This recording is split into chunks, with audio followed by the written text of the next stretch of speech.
Bonjour à tous, je ne sais pas si vous savez, mais Canva vient d'ajouter plein de nouveautés et je vais vous faire un petit classement des 5 meilleurs selon moi. Première grande nouveauté, c'est une modification au niveau de la navigation. Si vous allez sur l'interface générale de Canva, on peut voir qu'à gauche, il y a une sorte de grande barre qui vient d'apparaître avec vos raccourcis. Donc on peut retrouver ici les designs récents et en haut vos dossiers favoris et vos designs favoris. Donc les dossiers, c'est des conteneurs avec différents designs à l'intérieur. Et donc ensuite pour les ouvrir, il suffit de mettre son curseur dessus et on peut voir ici une option ouvrir dans un nouvel onglet. Et donc ici, on peut voir aussi l'option d'ouvrir les derniers designs. Et donc ça, c'est quand même très utile. Si vous voulez rechercher facilement vos designs les plus importants ou les derniers, ben c'est une barre qui est très sympathique. Et en plus, c'est très facile d'ajouter un des favoris. Imaginons, je veux ajouter ce design-ci au favori. Il suffit que je clique sur l'étoile et j'ai un nouveau favori. Imaginons, je souhaite le supprimer. Je clique sur les trois petits points et je supprime des favoris. Donc voilà, moi je trouve que c'est une nouveauté importante car ça permet de retrouver facilement vos designs les plus importants pour éviter de devoir les rechercher à chaque fois. Deuxième nouveauté marquante, c'est les mock-up vidéo. Regardons celle-ci, c'est une vidéo avec ma photo à l'intérieur. Donc comment peut-on réaliser ce genre d'effet? Premièrement, ici je vais créer une nouvelle page blanche et je vais aller dans Applications. Dans Applications, je vais chercher un mock-up, je clique dessus. Et donc dans ce mock-up, je vais chercher la sélection vidéo. Hop. Et donc maintenant que j'ai sélectionné vidéo, je vais avoir tout un tas de mock-up vidéo. Par exemple celui-ci. Je clique dessus. Je vais pouvoir ici l'ajouter à mon design. On peut bien voir que c'est une vidéo. Donc si ça charge un peu, on voit que c'est une vidéo. Et on va pouvoir ajouter un design ici à l'intérieur du paysage. Pour ce faire, je vais aller dans Éléments. Je vais rechercher ici l'image de deux canards. Et je vais l'insérer à l'intérieur de mon image. Ou de ma vidéo plutôt. Et donc voilà, ça c'est quelque chose qui n'était pas possible avant. Il était possible de créer des mock-up images, mais ici maintenant, c'est maintenant aussi devenu des mock-up vidéo. Donc là, quelques secondes d'attente et on va voir ensemble le résultat. Et voilà notre nouvelle vidéo avec nos canards à l'intérieur. Donc voilà, on peut voir que c'est très facile, fonctionnel et c'est quand même très sympathique. La troisième nouveauté est très intéressante. Si vous cliquez sur une image, vous allez voir l'option éditer. Donc vous pouvez cliquer dessus et là vous avez plusieurs options qui s'affichent à droite. Donc avant cette fenêtre elle s'affichait à gauche, mais maintenant elle est à droite. Et actuellement vous avez l'outil capture magique. Il existait déjà avant, mais maintenant il est beaucoup plus intéressant. Si je clique dessus, et faites attention que c'est un outil seulement accessible avec Canva Pro. Et donc si maintenant je peux cliquer sur un des deux canards, ou si vous avez plusieurs éléments sur l'image, sur un des éléments, si je peux cliquer sur ce canard et cliquer sur capturer. Et donc là, il faudra attendre quelques secondes et vous allez avoir le canard capturé séparé du reste de l'image. Et voilà, donc ici, on peut voir qu'on a le canard. Si je clique sur le canard, si je vais refermer ceci, si je clique sur le canard, je clique sur position et je clique sur calque, on peut voir que maintenant nous avons l'image à l'arrière-plan plus le canard. Fait intéressant, si je clique sur mon canard, je le supprime, on voit que le canard n'est plus là et ça ne se voit pratiquement pas.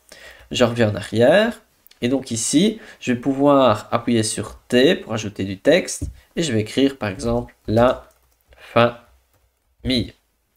Ensuite, je vais sélectionner mon texte et je vais changer par exemple police d'écriture et je vais cliquer sur afficher tout pour trouver une police d'écriture un peu plus sympa, par exemple celle-ci. Je vais agrandir tout ce texte et je vais peut-être le modifier en blanc et je vais ajouter, je vais cliquer sur les deux petites lignes pour ajouter peut-être une élévation. Je vais aller sur les paramètres de l'élévation. Donc vous pouvez voir que l'interface a un peu changé, les outils sont un peu les mêmes, mais l'interface a changé. Et maintenant que j'ai ajouté ce texte, regardez avec moi, je vais pouvoir aller sur position et placer le texte entre les deux. Donc ici, ça donnerait peut-être mieux si je reclique sur mon texte et je vais peut-être le tourner légèrement. peut-être comme ceci. Oui, c'est trop la meilleure formule. Donc vous pouvez voir que j'ai vraiment ajouté le texte entre les deux images et c'est tout à fait possible d'ajouter donc ce texte entre les deux alors qu'à la base c'est une seule image. Donc voilà, ça c'est une nouveauté très intéressante car premièrement elle nous permet de supprimer des éléments mais ensuite elle nous permet d'ajouter des éléments entre différents éléments d'une image. Une autre nouveauté c'est celle-ci.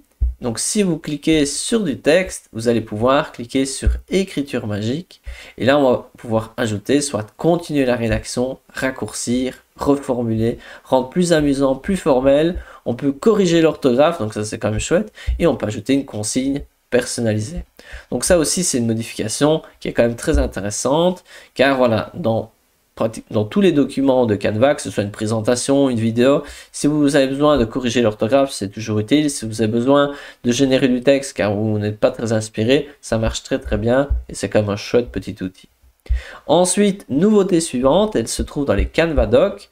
Donc je vais retourner à la page d'accueil et je vais cliquer sur Doc. Et donc les Canva Docs, c'est une sorte de Word. Et ce qui est intéressant, c'est qu'il y a une nouveauté intéressante. Vous pouvez la retrouver à gauche dans Éléments. Vous avez les éléments colonnes. Donc ces colonnes sont spécifiques au Canva Docs. Et vous pouvez ajouter une colonne, par exemple celle-ci. Et à l'intérieur, vous allez pouvoir ajouter donc notamment des images. Par exemple celle-ci. Je clique sur afficher tout. Je vais ajouter une autre image. Et là, je peux changer le texte pour remettre un canard, par exemple. Et donc ça, ce n'était pas possible avant, et ça permet, c'est vraiment un plus pour nos Canva Docs. Enfin, dernière nouveauté, petit bonus, ici, ce sont les kits sur Canva. Savez-vous ce que c'est? Pour trouver les kits, vous devez aller sur l'interface générale de Canva, et là, à gauche, vous avez la section modèle. Et là, dans la section modèle, on peut retrouver pas mal de nouveautés, notamment les kits. Donc les kits, c'est un ensemble de ressources classées par thématique.